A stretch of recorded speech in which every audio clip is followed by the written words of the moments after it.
Esta gran y antigua ciudad de Jerusalén siempre ha sido una inspiración para mí, puesto que lleva impreso el sello del Hijo de Dios.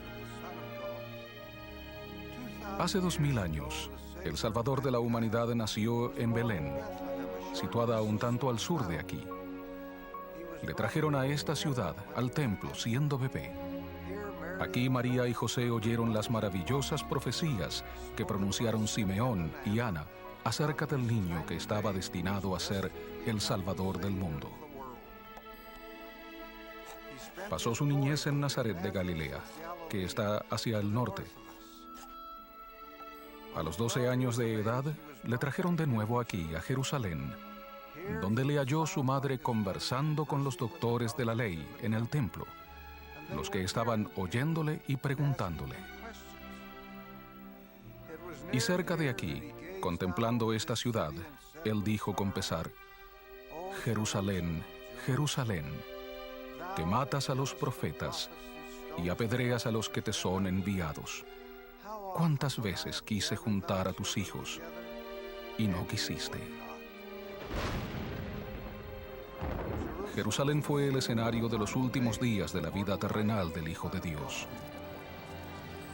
Aquí padeció la agonía del Getsemaní, su arresto, los juicios, su condena, el dolor indescriptible de su muerte en la cruz, su entierro en la tumba de José y su resurrección triunfante. Nadie puede comprender cabalmente el esplendor de su vida, ni la majestad de su muerte, ni la universalidad de su dádiva a la humanidad. Proclamamos junto con el centurión que a su muerte dijo: verdaderamente, este era Hijo de Dios. 2000 años han pasado ya desde que nació en Belén. De cierto, este es un tiempo de rememorar y de rededicar. En nuestra época, el Señor ha llamado a 15 testigos especiales a testificar de la divinidad de Él ante todo el mundo. El llamamiento de ellos es exclusivo. Son apóstoles del Señor Jesucristo, escogidos y comisionados por Él. Se les ha mandado dar testimonio de que Él en realidad vive, y a hacerlo por el poder y la autoridad del santo apostolado que poseen. Les invito a escuchar el testimonio de esos testigos especiales. Nos hablarán desde diversos sitios del mundo, testificando del ministerio preterrenal, terrenal y postterrenal del Señor.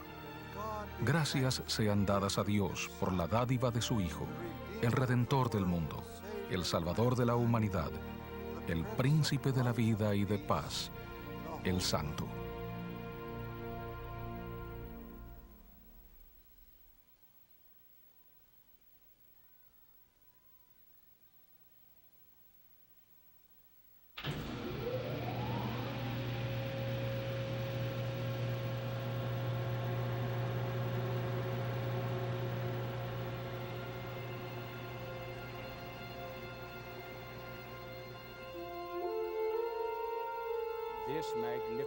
Este magnífico telescopio de gran alcance se ha situado a propósito por encima de la niebla tóxica para escudriñar con su potencia las galaxias. Así es en la vida al ver por el lente de la fe, para ver las cosas más claras. También nosotros debemos elevarnos por encima de la contaminación secular para, como dice el himno, contemplar maravillados la obra de todos los mundos por las manos de Dios creados, cual en el universo son mostrados. De otro modo, no podemos investigar el Evangelio universal de Jesús ni ver las cosas como realmente son. Pero al reconocer la magnitud del cosmos y meditar con humildad en la vastedad de la obra divina,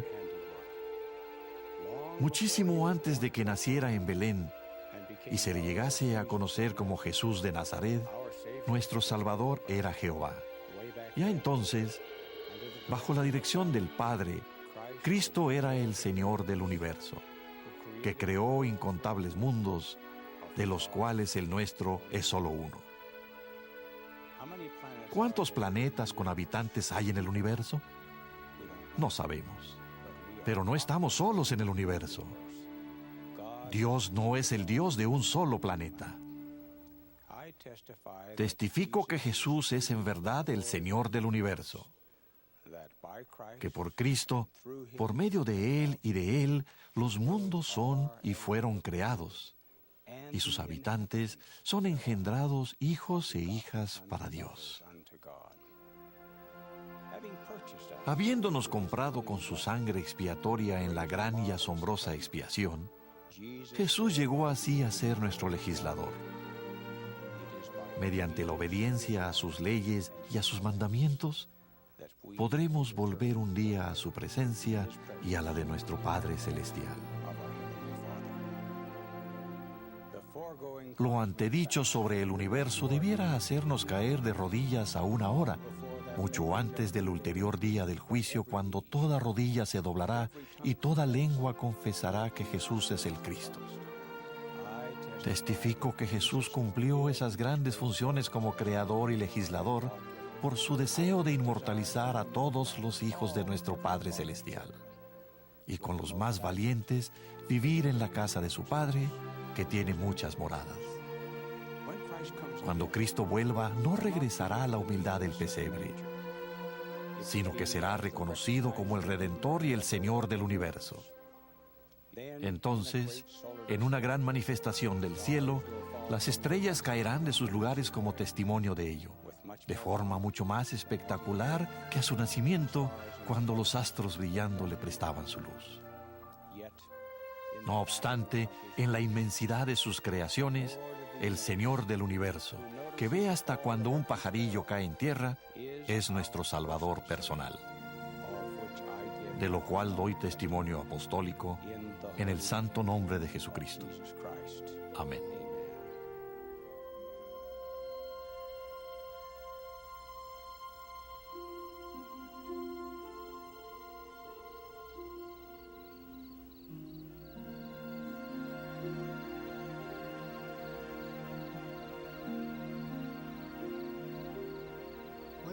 Cuando contemplo las estrellas del cielo, recuerdo que hace unos 4000 años, Jesús el Cristo, que entonces hablaba como Jehová, el Dios del Antiguo Testamento, hizo un convenio con el padre Abraham, que comprendía la promesa de que el Salvador del mundo vendría por el linaje de Abraham y que la descendencia de éste se multiplicaría como las estrellas del cielo. Además, se dijo a Abraham que en su simiente serían benditas todas las naciones de la tierra. Ese convenio iba a ser sempiterno, hasta 1000 generaciones. Se prometió a Abraham: en ti continuará este derecho, y en tu descendencia después de ti, sí, con las bendiciones del Evangelio, que son las bendiciones de salvación, sí, de vida eterna. En las Escrituras aprendemos que ese convenio se ha de cumplir en los postreros días. Entonces se predicaría la plenitud de su Evangelio, y muchos creerían verdaderamente que Jesucristo es el Hijo de Dios. En 1836 se entregaron las llaves del Evangelio de Abraham. En 1843, el Señor dijo al profeta José Smith que Abraham recibió promesas en cuanto a su posteridad y a la del fruto de sus lomos, de cuyos lomos eres tú. Esta promesa es para ti también, pues eres de Abraham. Hermanos y hermanas, ustedes también pueden recibir las bendiciones divinas prometidas al linaje fiel de Abraham. El Señor ha indicado que las bendiciones y responsabilidades de su sacerdocio son de ustedes debido a su fe, obras y linaje, el linaje que se les ha declarado en su bendición patriarcal. Sois herederos legítimos, ha dicho Él. Vuestra vida y el sacerdocio han permanecido, y es necesario que permanezcan por medio de vosotros y de vuestro linaje. Las bendiciones supremas del convenio de Abraham se confieren en los santos templos. Esas bendiciones nos permiten levantarnos en la primera resurrección y heredar tronos, reinos, potestades, principados y dominios para nuestra exaltación y gloria en todas las cosas. El cumplimiento del antiguo convenio de Abraham es factible solo debido al Señor Jesucristo. Es Él quien nos ha posibilitado morar con Dios, con Él y con nuestras familias eternamente. Esta es su obra y su gloria. Yo le amo, testifico de Él y expreso mi sempiterna gratitud por Él, ahora y para siempre jamás.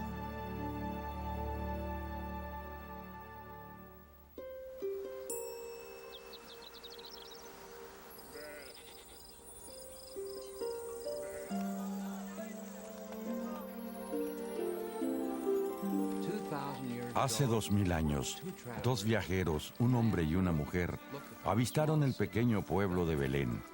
Ella, estando encinta, había viajado desde Nazaret, un largo viaje que le había resultado muy difícil e incómodo.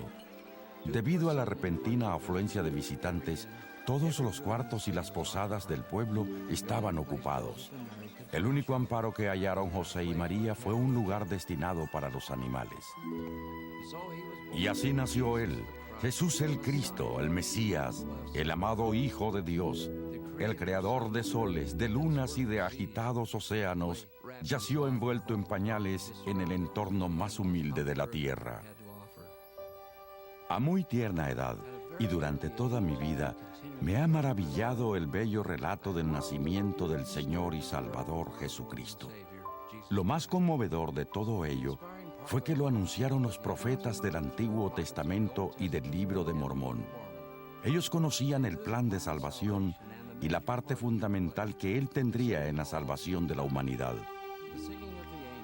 El canto de los ángeles que anunciaron a los pastores el mayor acontecimiento de la historia y los magos del oriente que siguieron la estrella de Belén, esos hechos asombrosos hicieron que amara y entendiera a nuestro Salvador.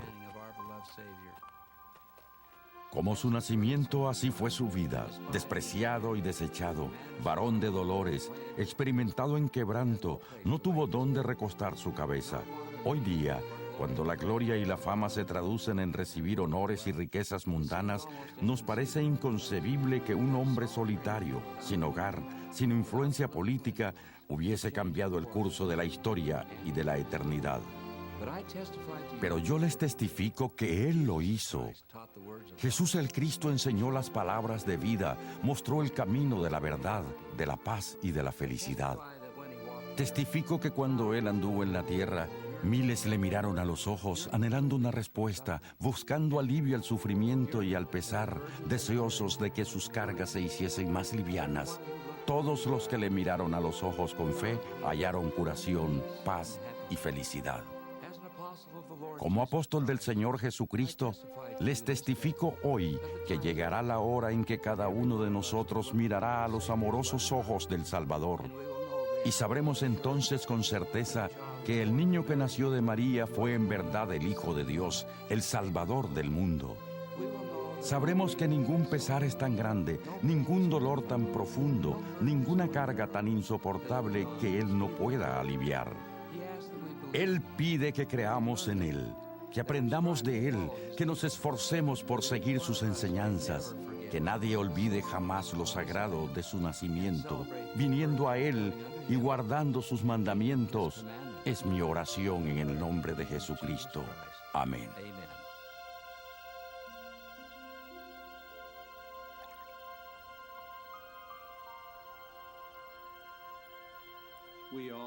Todos tenemos un vívido recuerdo de nuestro bautismo y de la recepción del Espíritu Santo. Al aumentar nuestro entendimiento del significado cabal de la vida de Jesucristo, de lo que Él ha hecho por bendecir a toda alma, esa ordenanza adquiere mayor importancia. Sí, vivimos en la presencia de nuestro Padre eterno y de su Hijo amado, nuestro Salvador. Todos los mortales que han venido y vendrán a la tierra escogieron ese privilegio tras comprender plenamente el plan de felicidad que guiaría nuestra vida aquí. Solo los que hacen y guardan el convenio del bautismo, que obedecen con diligencia sus mandamientos y reciben todas las otras ordenanzas necesarias, tendrán una plenitud de gozo en la tierra y vivirán eternamente en el reino celestial. A los que de veras se arrepienten, el bautismo les brinda la remisión de pecados gracias a la expiación de Jesucristo. El Salvador dijo: el que no naciere de agua y del Espíritu no puede entrar en el reino de Dios. Ese es un requisito indispensable para toda alma que desee recibir la plenitud de las bendiciones que se nos ofrecen. Por eso realizamos en los santos templos la ordenanza del bautismo vicario por nuestros parientes fallecidos. El Maestro mismo se bautizó para cumplir toda justicia. Él es nuestro ejemplo perfecto en todas las cosas. Testifico que nuestro Señor y Salvador Jesucristo es un ser resucitado que posee amor y compasión perfectos. Testifico que Él dio su vida para que pudiésemos morar eternamente con Él y con nuestro Padre Celestial, y con nuestros seres queridos que se hagan merecedores de ello, mediante la obediencia a los mandamientos y el recibimiento de todas las ordenanzas de la salvación.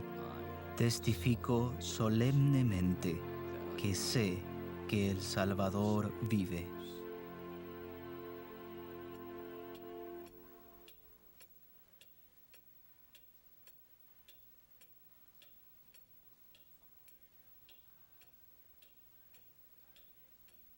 Hubo un suceso en mi vida que a menudo me ha recordado el regocijo que se desprende del preguntarse, ¿qué haría El Salvador en esta situación?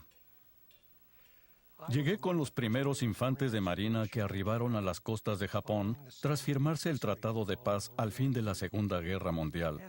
El entrar en la devastada ciudad de Nagasaki fue una de las experiencias más tristes de mi vida. Gran parte de ella estaba totalmente destruida. Todavía había muertos sin enterrar. Como tropas de ocupación y establecido el cuartel general, nos pusimos a trabajar. La situación era deprimente y algunos deseamos hacer algo más, por lo que pedimos permiso al capellán de división para reconstruir las capillas cristianas. Debido a las restricciones existentes durante la guerra, esas iglesias casi habían dejado de funcionar y sus edificios habían sufrido daños considerables.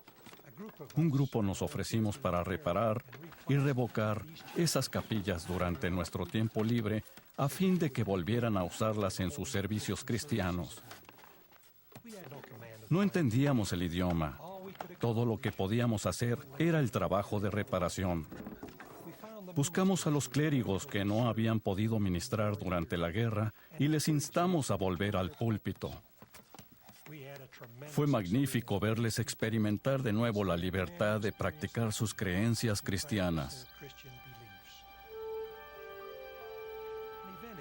Lo que ocurrió cuando nos íbamos de Nagasaki para volver a casa, no lo olvidaré jamás. Cuando subíamos al tren que nos llevaría a los barcos, muchos de los otros marines comenzaron a hacernos burla. Se despedían de las novias que habían hecho y se reían de nosotros diciendo que nos habíamos perdido el pasarlo bien en Japón por haber perdido el tiempo reparando paredes. Mientras se mofaban de nosotros, aparecieron por detrás de una pequeña subida que había cerca de la estación unos 200 cristianos de las iglesias que habíamos reconstruido y cantaban «Con valor marchemos». Nos llenaron de regalos y se quedaron junto al ferrocarril. Y cuando el tren se puso en marcha, ellos y nosotros estiramos las manos y nos tocamos los dedos en despedida. No podíamos hablar, ahogados por la emoción, agradecidos por haber podido ayudar un poco a restablecer el cristianismo en un país después de la guerra.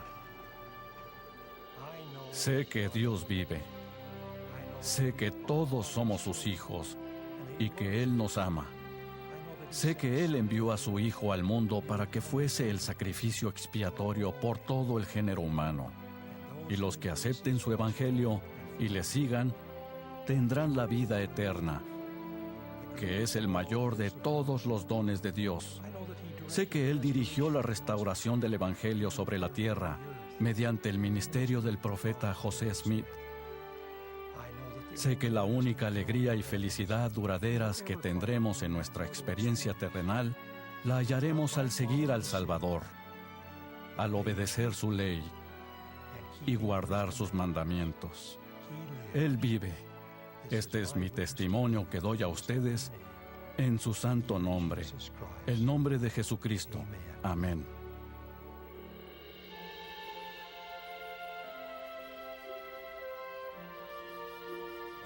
En la fachada oriental de este edificio están las palabras «La Casa del Señor». La primera vez que di unos pasos por el interior de este templo, tuve la sensación de que había estado aquí antes. De inmediato, se me ocurrió que lo que me era familiar era un sentimiento de paz más grande de lo que jamás había sentido, pero que creí reconocer y casi recordar. Antes de venir a esta vida, conocimos a nuestro Padre Celestial y a su amado Hijo. Sentimos paz al estar con ellos y añoramos el volver a estar con nuestros seres queridos. Los templos que han sido dedicados son lugares sagrados a donde puede venir el Salvador resucitado. En ellos sentimos la paz de la relación que tuvimos con Él en la vida anterior. Allí hacemos los convenios que nos ayudan a venir a Él en esta vida y los cuales le permitirán, si guardamos las promesas que le hicimos, llevarnos de nuevo al Padre con nuestra familia. Cada parte de estos edificios y todo lo que en ellos se lleva a cabo reflejan el amor del Salvador por nosotros y nuestro amor hacia Él. Eso lo sentí un día cuando me encontraba en una de las torres de este templo. En un pequeño cuarto que casi nunca se ha usado, vi exquisita carpintería de la era pionera. Recuerdo el asombro que me invadió al imaginarme a los obreros que con tanto cuidado habían tallado y acabado las molduras. Trabajaron con gran esfuerzo, sin herramientas eléctricas, en un lugar al que solo mirarían el Señor y seres celestiales. No lo hicieron para el hombre ni por elogios, sino para el Señor y su casa. Sabían, tal como yo, que Él vive y que había pedido a su pueblo que se congregara y fuese digno de edificarle un templo para que Él los dirigiese y bendijese. Sé que Él vive. Sé que José Smith fue su profeta y que vio en visión no solo la forma de las ventanas de uno de los primeros templos, sino templos por toda la tierra. En su bondad, el Señor ha confiado a sus siervos las llaves del sacerdocio que se ejercen en estos templos, por nosotros y nuestros parientes muertos, y para llevar a cabo la obra para el glorioso regreso de Él. Esto es cierto y brinda paz a mi corazón. En el nombre de Jesucristo. Amén.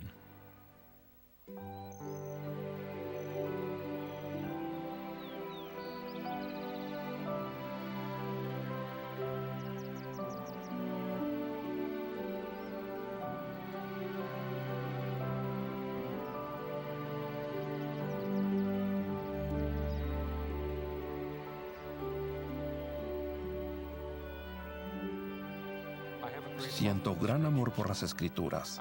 Me encanta leer acerca de la vida terrenal de Jesucristo.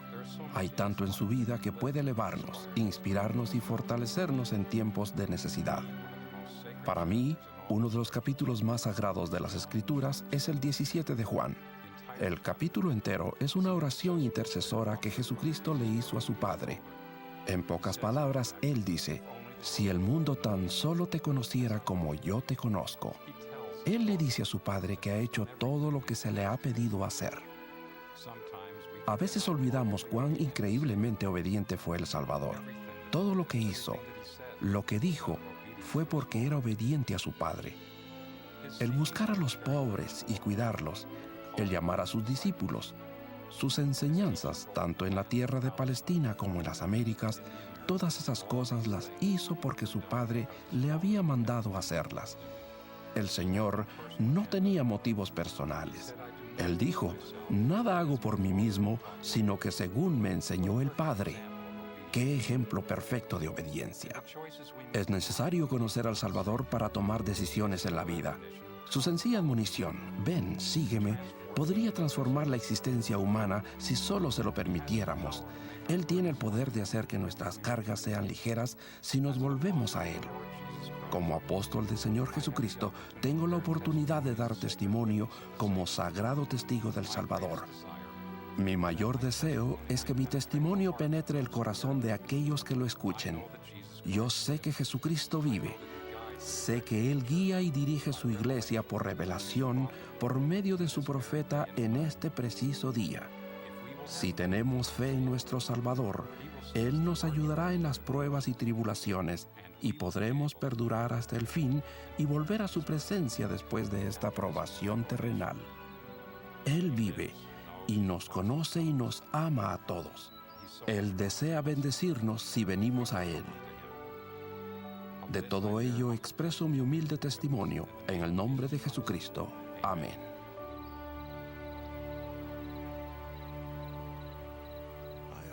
A menudo pienso en el momento en que hace algunos años el presidente Kimball me llamó para que fuera al templo.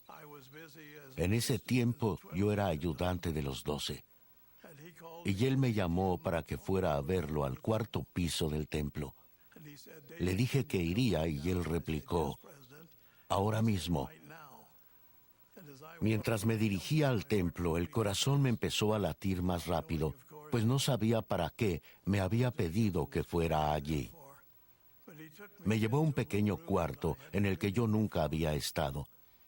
Y ahí el presidente Kimball me entrevistó en cuanto a mi dignidad. Y naturalmente, me quedé sorprendido por la manera en que me hablaba, ya que no tenía idea del por qué me encontraba allí.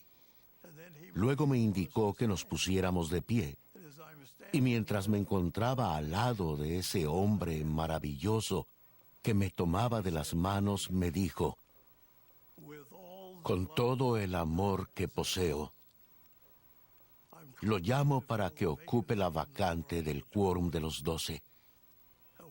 Cuando dijo eso, pensé que me iba a desmayar del susto. Me quedé perplejo. Después de ese llamamiento, pasé noches en vela, meditaba en lo ocurrido y le daba vueltas al asunto en mi mente. Él no dijo, como presidente de la iglesia, sino que dijo, al modo tan humilde de él, con todo el amor que poseo.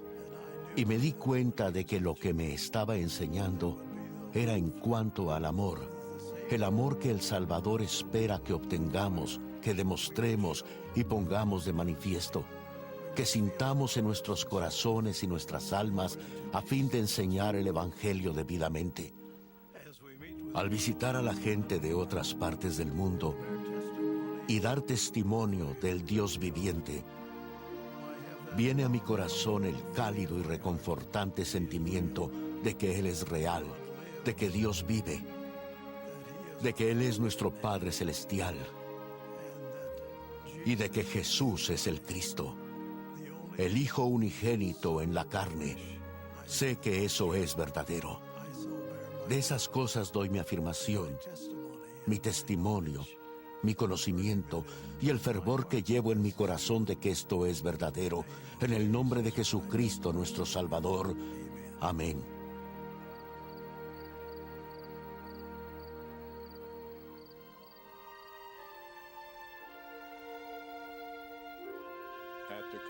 Al concluir su ministerio, Jesús introdujo el sacramento de la Santa Cena del Señor. Partió pan, lo bendijo y lo dio a sus discípulos, diciendo: tomad, comed, esto es mi cuerpo. Haced esto en memoria de mí. Él tomó la copa, Dio gracias y les dio, diciendo: Esto es mi sangre del nuevo pacto, que por muchos es derramada para remisión de los pecados.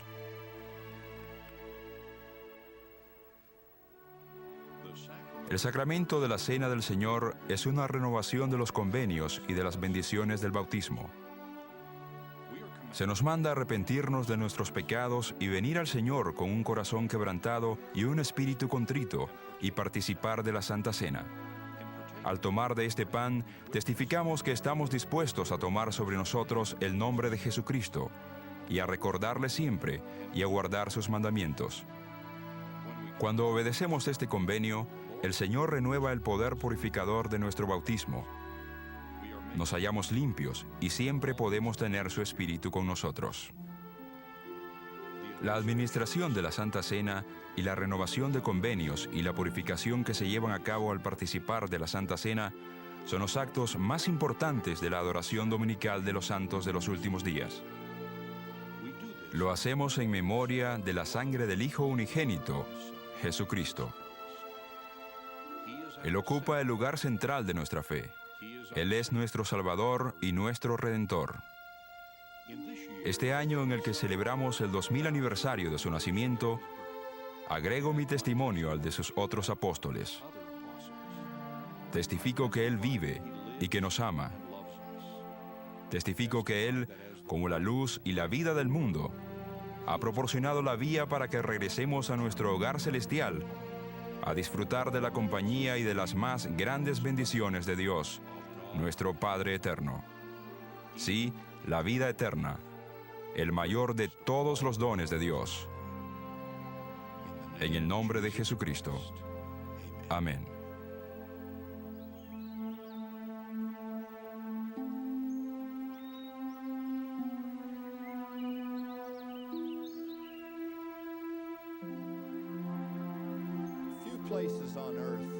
Pocos lugares de la tierra son tan sagrados e importantes como este pequeño olivar aquí en el Monte de los Olivos, en Jerusalén. Fue aquí, en el jardín de Getsemaní, en su última noche en la tierra, que Jesús dejó a sus apóstoles y descendió solo a las profundidades de la agonía, que sería su sacrificio expiatorio por los pecados de todo el género humano. Moviéndose lentamente, arrodillándose y postrándose, exclamó: Abba, Padre, todas las cosas son posibles para ti. Aparta de mí esta copa, mas no lo que yo quiero, sino lo que tú. Para el ferviente seguidor de Cristo, es algo sumamente maravilloso el hecho de que el sacrificio voluntario y misericordioso de una sola persona pudiese satisfacer las demandas infinitas y eternas de la justicia, expiara todo delito humano, soportara toda enfermedad terrenal, sintiera toda aflicción, dolor y pérdida personales.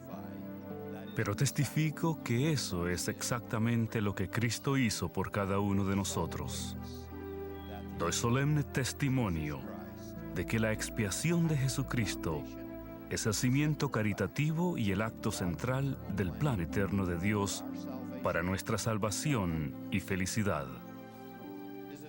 ¿Debería extrañarnos que en este lugar caminemos en silencio y con reverencia?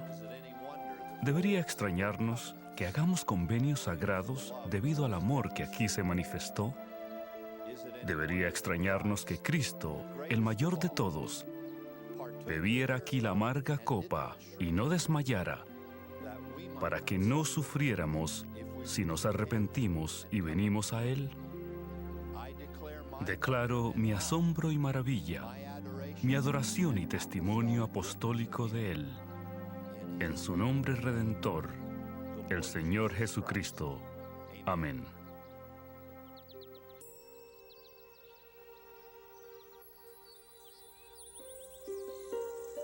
Justo en las afueras de Jerusalén, en este lugar, o cerca de aquí, se encontraba la tumba de José de Arimatea, donde se dio sepultura al cuerpo del Señor.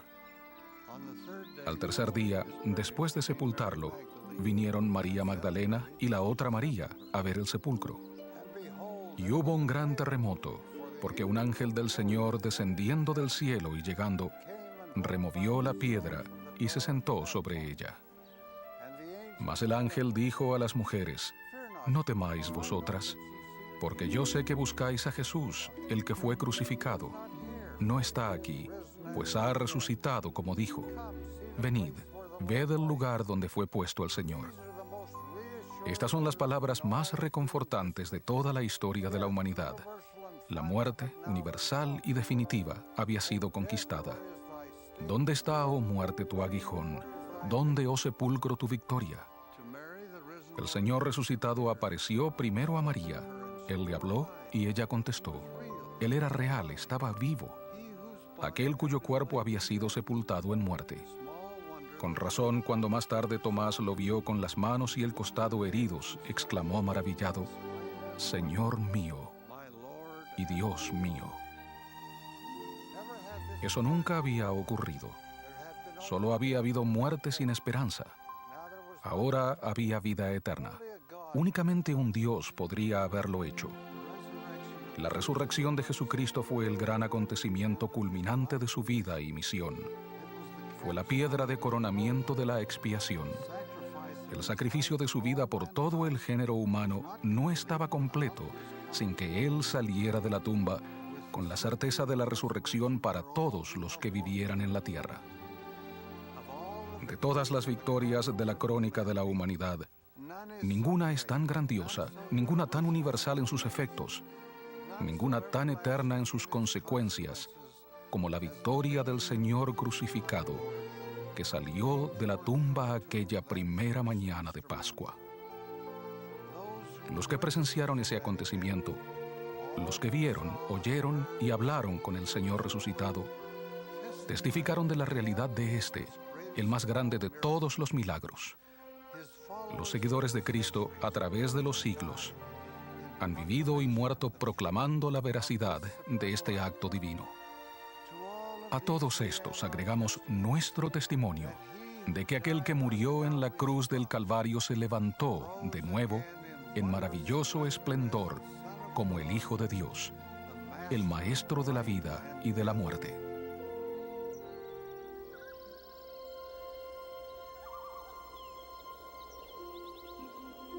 Cuando al principio el Salvador mandó a sus apóstoles, id por todo el mundo, su iglesia era muy pequeña, con miembros esparcidos en la región geográfica que hoy se conoce como el Medio Oriente. Sus dinámicos apóstoles, como Pedro, Santiago, Juan y Pablo, que viajaban mayormente a pie o en barco, hicieron todo lo posible para mantener unido al pequeño rebaño. Pero las distancias y la falta de comunicación hicieron la obra muy difícil. Ellos mismos sabían que el futuro traería una apostasía de las enseñanzas del Evangelio. Sabían también que un día vendría al mundo una restauración de la plenitud del Evangelio de Jesucristo. Testifico que la restauración del Evangelio se llevó a cabo, empezando con la aparición de nuestro Padre Celestial y del Señor Jesucristo al profeta José Smith en la primavera de 1820. Desde aquel día glorioso, más de 90 hombres han sido llamados a servir como apóstoles con la misma responsabilidad que tenían los de antaño, de enseñar a todas las naciones que Jesús es el Cristo, el Hijo de Dios, nuestro Padre eterno. Hoy, gracias a los aviones de retropropulsión y a la extraordinaria tecnología, nuestro ministerio se extiende hasta las partes más remotas del mundo. Desde 1820, más de 750,000 misioneros regulares han prestado servicio en el mundo, enseñando y testificando acerca de Cristo en más de 100 idiomas y en 137 naciones y territorios. Les testifico que la voluntad de nuestro Padre Celestial, a través de su amado Hijo, el Señor Jesucristo, es que esta obra siga adelante. Es por Él y por medio de Él que nuestros misioneros expresan su humilde y sincero testimonio. Soy testigo de ello. Llegué a saber por mí mismo acerca de la veracidad de esta obra y de la divinidad del Salvador mientras servía como misionero en Inglaterra hace 50 años. Lo sé con más certeza hoy día, mediante experiencias demasiado numerosas y sagradas para mencionarlas. Este es su evangelio. Él está a la cabeza, santo, divino, supremo, lleno de poder, majestad, gracia y verdad. Él vivió por nosotros y murió por nosotros porque nos ama. Le amo más profunda y poderosamente que lo que pueda expresar. Él es mi Señor, mi Salvador, mi Redentor y amigo. Sé que Jesucristo es el Hijo de Dios, nuestro Padre eterno. Él vive y dirige su iglesia hoy día mediante su profeta y sus apóstoles. Su gran obra continuará rodando hasta que llene toda la tierra. Este es mi testimonio, en el nombre del Señor Jesucristo. Amén.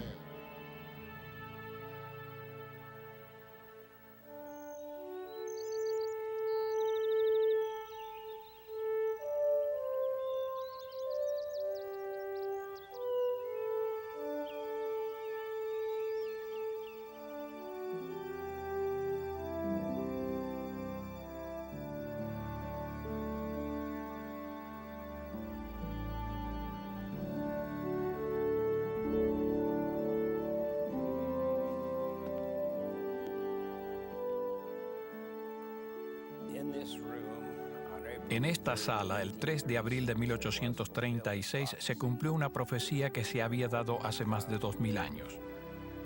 Las palabras finales del Antiguo Testamento, dadas por el profeta Malaquías, profetizaron: «He aquí, yo os envío el profeta Elías, antes que venga el día de Jehová grande y terrible. Él hará volver el corazón de los padres hacia los hijos y el corazón de los hijos hacia los padres, no sea que yo venga y hiera la tierra con maldición». Cuando el ángel Moroni apareció al profeta José Smith, citó muchas escrituras, entre ellas esta, que aparece como la segunda sección de Doctrina y Convenios. Entonces, en ese día de 1836, José Smith y Oliver Cowdery se inclinaron aquí en solemne y silenciosa oración. Y tras orar, José dijo: «El velo fue retirado de nuestras mentes, y los ojos de nuestro entendimiento fueron abiertos. Vimos al Señor sobre el barandal del púlpito». El Señor les habló, y luego Moisés apareció, y les entregó las llaves del recogimiento de Israel. Elías les entregó las llaves del Evangelio de Abraham, y luego sucedió: Elías el profeta volvió y dijo lo mismo, de hacer volver el corazón de los padres a los hijos y el de los hijos a los padres. Y dijo: «Por esto sabréis que el día grande y terrible del Señor está cerca». Ahora bien, en nuestra época, la obra maravillosa sigue adelante, la de historia familiar y del templo, uniendo a las familias por la eternidad. En un mundo que se degrada a sí mismo con la desintegración de la familia, esta obra sigue adelante y es divina, diseñada por el Señor y presentada por Él mismo al venir a este lugar y presentar a Elías el profeta, quien entregó las llaves de esta obra. Testifico que Jesús es el Cristo, que esta es una obra divina. La mente del hombre no puede haberla concebido. Es verdad. Jesús es el Cristo. Él vive. Él dirige esta iglesia. De esto doy testimonio solemne en el nombre de Jesucristo. Amén.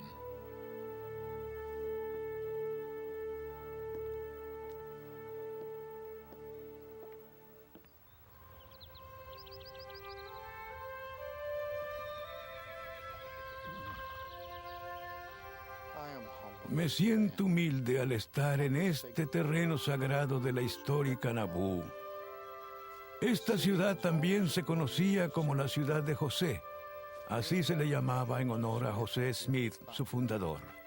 Él fue el que vio en visión a Dios, el Padre, y a su Hijo Jesucristo en la arboleda sagrada en Palmyra, Nueva York.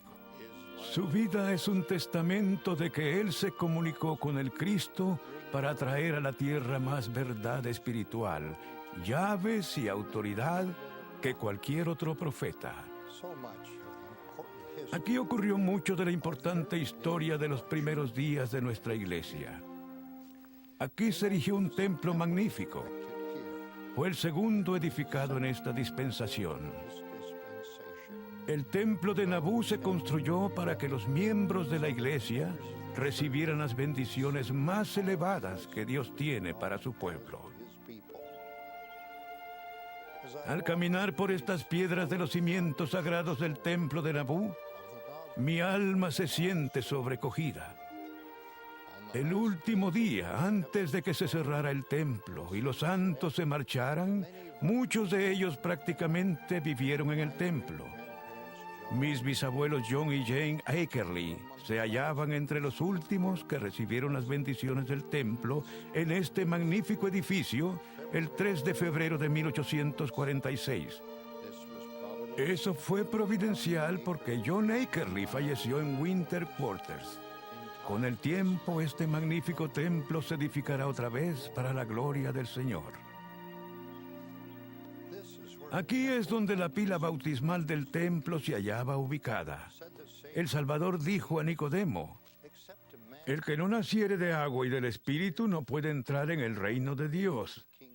La salvación, tanto para los vivos como para los muertos, depende de esta y de otras ordenanzas, todo lo cual es una confirmación poderosa de mi creencia de que Jesús es el Cristo.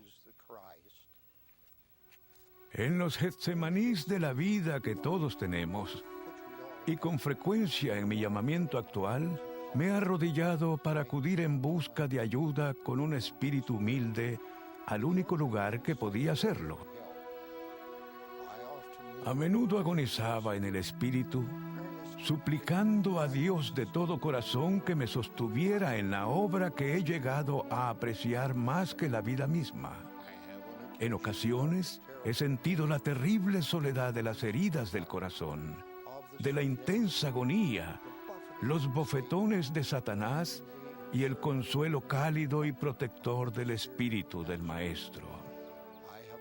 También he sentido la abrumadora carga de las dudas personales por considerarme incapaz e indigno, el momentáneo sentimiento de estar desamparado para ser luego fortalecido más de lo que esperaba. He ascendido a un monte Sinaí espiritual docenas de veces en busca de comunicación y de instrucciones. Ha sido como si ascendiera penosamente un casi verdadero monte de la transfiguración, y en ocasiones he sentido gran fortaleza y poder en la presencia del Divino. Este sentimiento sagrado y especial ha sido una sustentadora influencia y a menudo un compañero íntimo. Al servir en el llamamiento del Santo Apostolado, considero que soy un hombre muy común. Aún así, reconozco con agradecimiento un don especial. Tengo el conocimiento certero de que Jesús de Nazaret es nuestro Salvador divino. Yo sé que Él vive. Sé que mediante la agonía inexpresable de la expiación, los hombres y las mujeres, si se arrepienten, pueden ser perdonados de sus pecados. Debido al milagro de la resurrección, todos resucitarán. Siento su amor y me asombra el precio que Él pagó por cada uno de nosotros. Me pregunto cuántas gotas de sangre se derramaron por mí. Este es el testimonio que doy de Él. Sí, en el nombre de Jesucristo. Amén.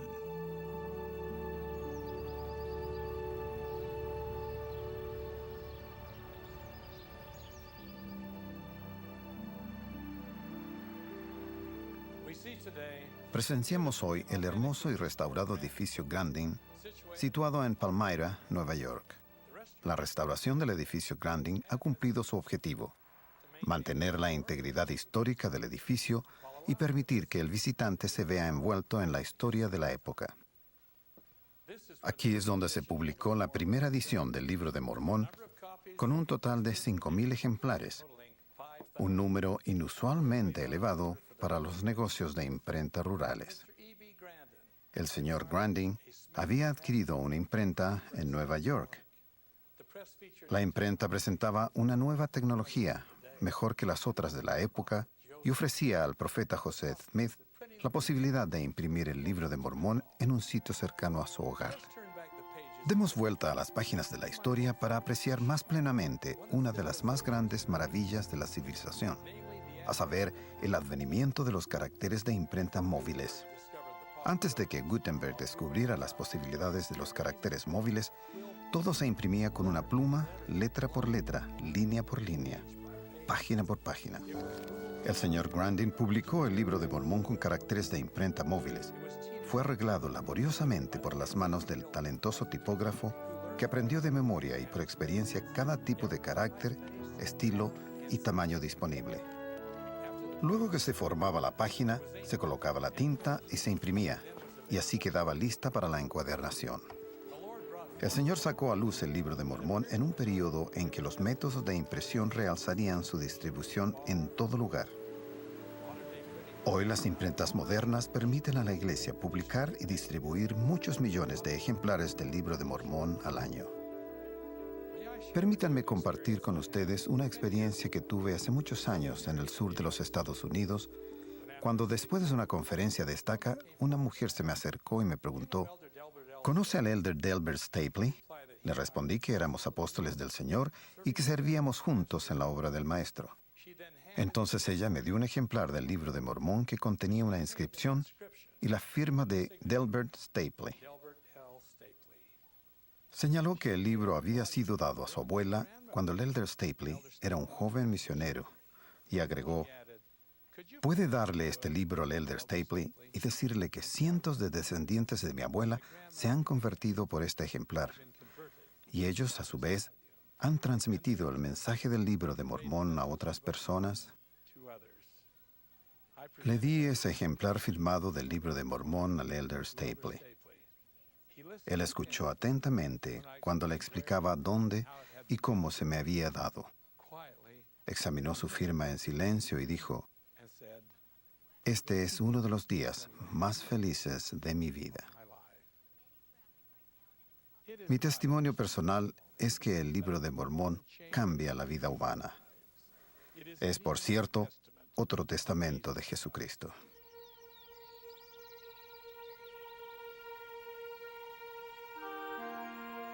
Qué privilegio es estar aquí en el Cerro de Cumorah y reflexionar en los momentos trascendentales que se desplegaron el 22 de septiembre de 1827, cuando el joven labrador y profeta tomó caballo y carruaje y al caer la noche se dirigió al cerro donde recibió un antiguo registro del ángel Moroni. En un tiempo sorprendentemente breve, este joven sin instrucción tradujo un registro detallando 1000 años de historia y luego preparó el Libro de Mormón para la distribución pública. Lo que logró José Smith se cristalizó con un esfuerzo monumental a pesar del espíritu malvado de la crítica. Más tarde, él declaró, pero mediante la sabiduría de Dios, las planchas permanecieron seguras en mis manos hasta que cumplí con ellas lo que se requirió. Cuando el mensajero, de conformidad con el acuerdo, llegó por ellas, se las entregué. Este hermoso lugar del Jardín de Dios atrae en forma literal a millones de visitantes, la mayoría de los cuales vienen a presenciar el espectáculo al aire libre del Cerro de Cumorah. El visitante suele venir con una actitud de curiosidad y parte con el alma conmovida por el Espíritu del Señor. El Libro de Mormón es un nuevo testigo de Jesucristo. Su mensaje se ha esparcido por toda la tierra y lleva a sus lectores al conocimiento de la verdad. Contesta la aguda y universal pregunta mejor formulada por Job de antaño. Si el hombre muriere, ¿volverá a vivir? Hace muchos años acudí a un llamado que se me hizo a la cabecera de la cama de Robert Williams, un padre joven que yacía moribundo. Su esposa y sus 2 hijos se mantenían a su lado y aunque tratábamos de tener valor, había lágrimas en nuestros ojos. Robert me preguntó, ¿a dónde irá mi espíritu cuando yo muera? Yo ofrecí una oración en silencio y luego noté que en su mesa de luz había una combinación triple. Tomé el libro y di vuelta unas páginas. De pronto descubrí que, sin esfuerzo de mi parte, me había detenido en el capítulo 40 de Alma en el libro de Mormón, y le leí a Robert estas palabras. He aquí, un ángel me ha hecho saber que los espíritus de todos los hombres, en cuanto se separan de este cuerpo mortal, sí, los espíritus de todos los hombres, sean buenos o malos, son llevados de regreso a ese Dios que les dio la vida. Y los espíritus de los que son justos serán recibidos en un estado de felicidad que se llama paraíso, un estado de descanso, un estado de paz, donde descansarán de todas sus aflicciones y de todo cuidado y pena. Al continuar leyendo sobre la resurrección, se irradió su rostro. Una sonrisa adornó sus labios y su cuerpo cansado y enfermo durmió. Entonces me despedí de su esposa e hijos. Volví a verlos en el funeral de Robert Williams. En los preciosos rincones de la memoria, recuerdo esa noche en la que un padre suplicaba por la verdad y escuchó la respuesta a su pregunta desde el libro de Mormón. Fui yo el que leyó las palabras, pero Dios dio vuelta a las páginas. Sí, nuestro Padre Celestial contesta nuestras oraciones en su propio tiempo y a su manera. Doy testimonio apostólico de que Jesús es el Salvador del mundo y de que Él y su Padre se aparecieron al profeta José Smith para dar comienzo a la dispensación del cumplimiento de los tiempos. Y así lo declaro en el santo nombre de Jesucristo. Amén.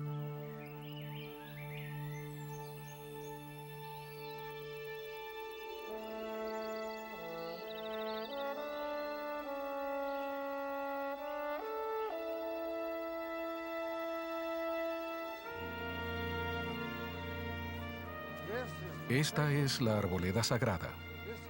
Este terreno santo es reverenciado por los santos de los últimos días de todo el mundo. Aquí es donde comenzó todo, el milagro de esta gran obra que se ha extendido por toda la tierra. Este es el escenario de la primera visión.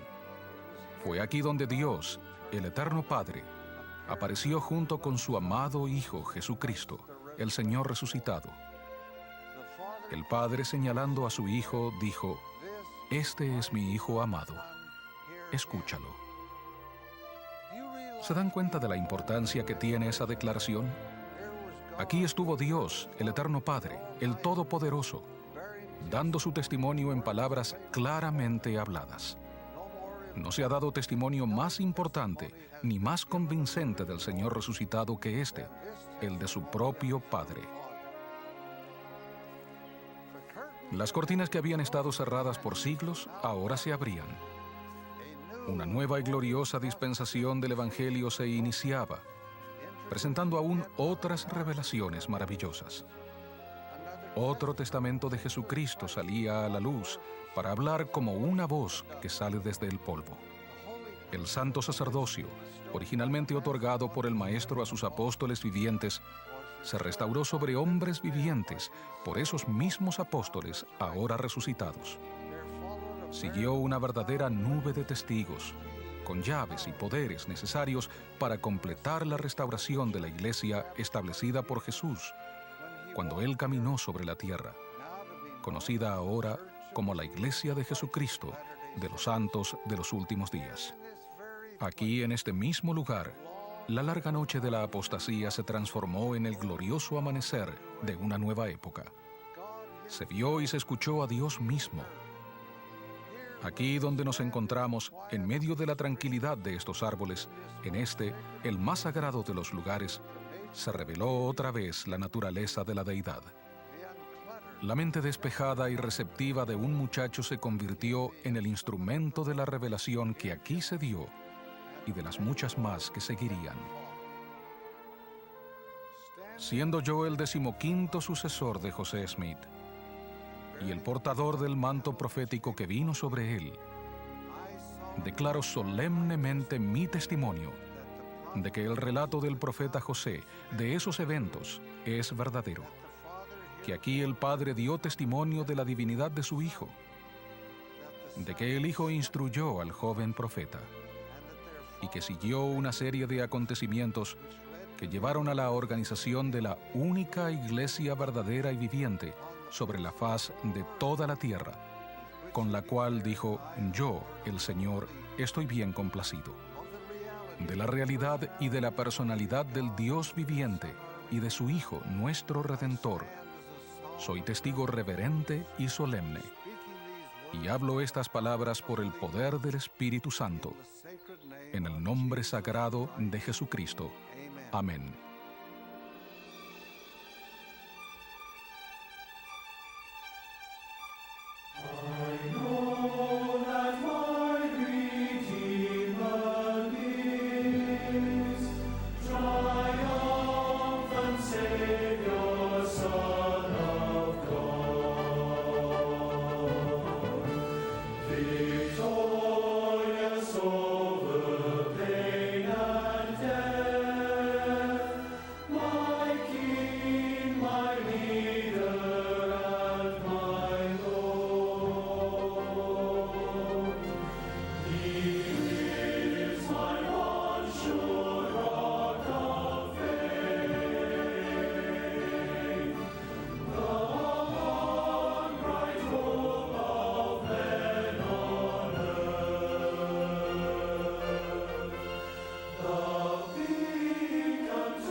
Cuánto amo a mi Señor y Salvador Jesucristo.